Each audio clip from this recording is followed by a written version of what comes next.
Hello, this is a review of the NVIDIA GeForce RTX 5070 from the perspective of someone who isn't benchmarking it, not terribly technical, just my experience with using it. I got it about a week and a half ago, and my intention was to play Battlefield 6 on it.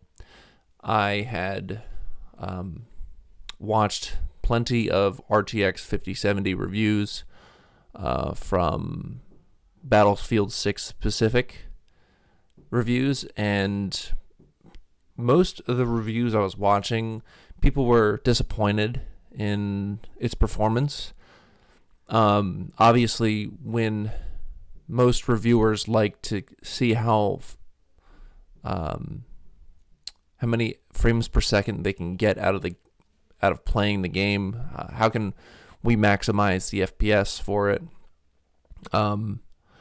Just to get the best gaming experience, and I took that to heart, that ideology, and I started messing with the Battlefield 6 settings and watching YouTube videos how to fine-tune the graphic settings to make sure I'm have under enough VRAM usage with some headroom, and if I wanted to record or stream the game, making sure I wasn't getting encoding overloading. So I spent about 5 days just fine-tuning the game and making sure I was getting the best FPS and making sure that my recordings weren't stuttering. And then one night I came to the realization that I have a 165 hertz monitor, so I wanted to at least match the refresh rate of my monitor and get 165 hertz in the game. So I was initially playing without a frame cap, which basically means if you don't have a frame rate limiter, your GPU is going to use as much resources as it can. So is your CPU, to try to render as many frames per second as possible. And that takes a lot of VRAM usage.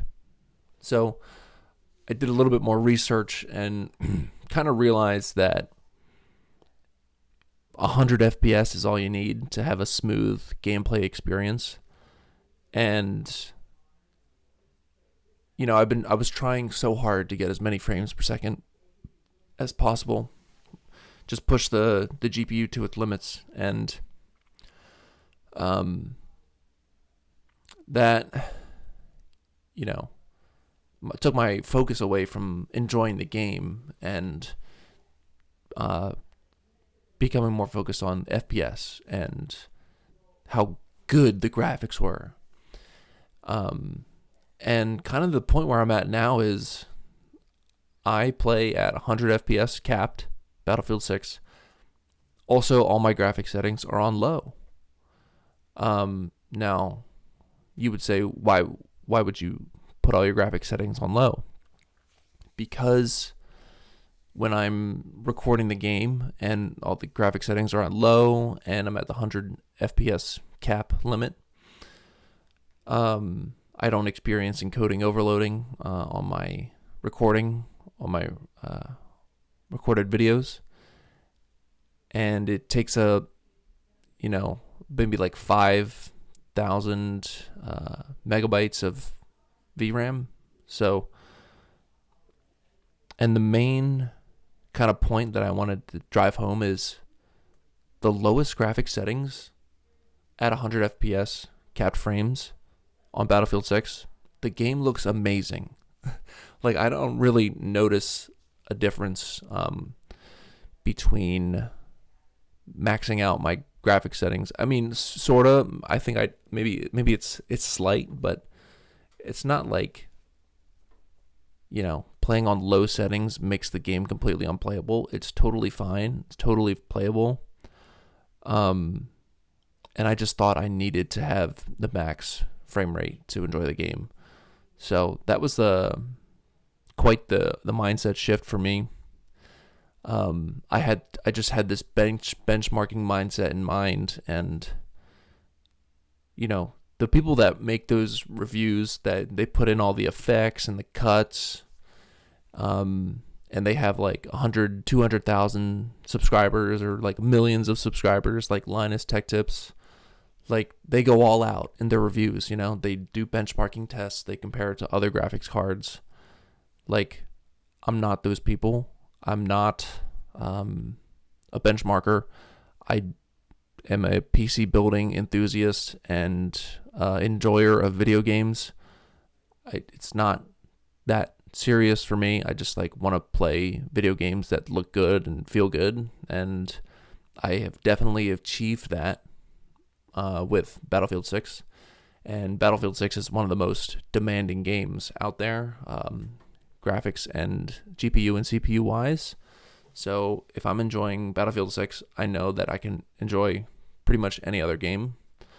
One interesting thing to note is, even after I lowered my graphics settings and frame rate, I was noticing a CPU usage of high 90% while playing multiplayer on Battlefield 6, and I googled that, like, high CPU usage during Battlefield 6 gameplay, and the solution that was most prominent in Reddit and other sources where you needed to create a text file and save it in the game source folder, because you had to specify how many CPU cores you have, like core processors and logical processors, and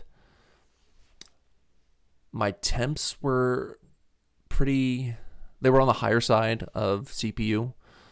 As soon as I did that fix, though, I saved the text file to the game source folder.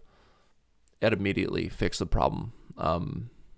I was able to get low temps and low, 60% CPU usage during the game, and I don't really see a need to play on high graphics it's totally fine to play at low graphics if you have a 5070 and you don't care that much about how good the game looks. You're not looking for smoke particles to be highly accurate, or shadows to be detailed. I'm not looking for that detail. I'm just trying to play.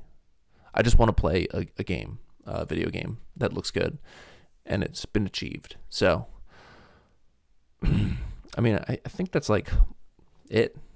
I just wanted to share my thoughts on the RTX 5070 from a different perspective, something that you don't normally see. I'm not going to put any editing effort into this. I'm just speaking my mind on it, and it feels good. So if you enjoyed this or got anything out of it, that's great. Maybe tell me, let me know if you liked it or just liked the video. I can do more honest reviews, or whatever. I also wanted to test out this setup too, because I haven't used OBS with this. All right, I'm blabbling, so peace.